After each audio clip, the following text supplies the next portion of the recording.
Ya, kembali di Net Bali, perekam video kekerasan terhadap Baby J dihadirkan pada sidang ketiga di Pengadilan Negeri Denpasar.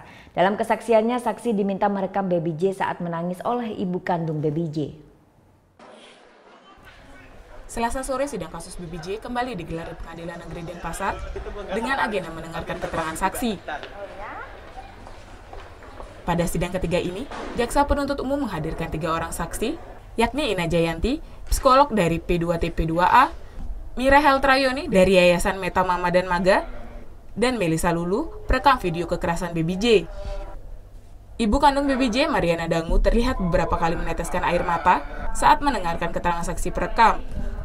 Dalam kesaksiannya, Melisa yang merupakan teman terdakwa diminta untuk merekam Baby J yang sedang menangis, namun dirinya tidak menyangka jika terdakwa sempat melakukan kekerasan saat proses perekaman video. Saksi merasa kasihan dan sempat melarang terdakwa melakukan kekerasan, namun saksi tidak berdaya karena terdakwa sangat emosi.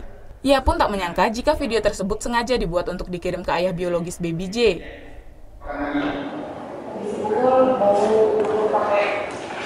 Bantal, posisinya sama berarti? Sama, kadang ada sempat ganti, tapi gantinya itu juga nggak merah.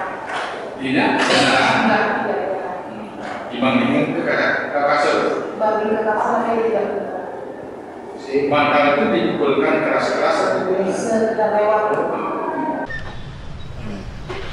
Sementara, kuasa hukum terdakwa mengatakan keterangan saksi sudah sesuai dengan BAP. Sampai dengan hari ini, mulai dari saksi dari awal ya, kita awal sampai dengan saksi fakta ini saya pikir tidak pernah keluar dari BAP.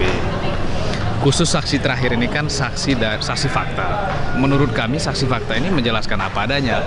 Jadi persangkaan yang berkaitan dengan ada kekerasan, saksi fakta sudah lihat bahwa tidak ada luka, tidak ada kekerasan. Itu hanya pura-pura belaka karena dia sakit hati dengan tunangannya, itu aja. Rencananya pada 30 Oktober mendatang, sidang akan kembali digelar dengan agenda mendengarkan keterangan saksi lainnya. Sebelumnya, ibu kandung Baby J, Mariana Dangu, didakwa dengan pasal 44 tentang kekerasan dalam rumah tangga dan pasal 80 tentang kekerasan perlindungan anak. Surya Sanjaya melaporkan untuk Net.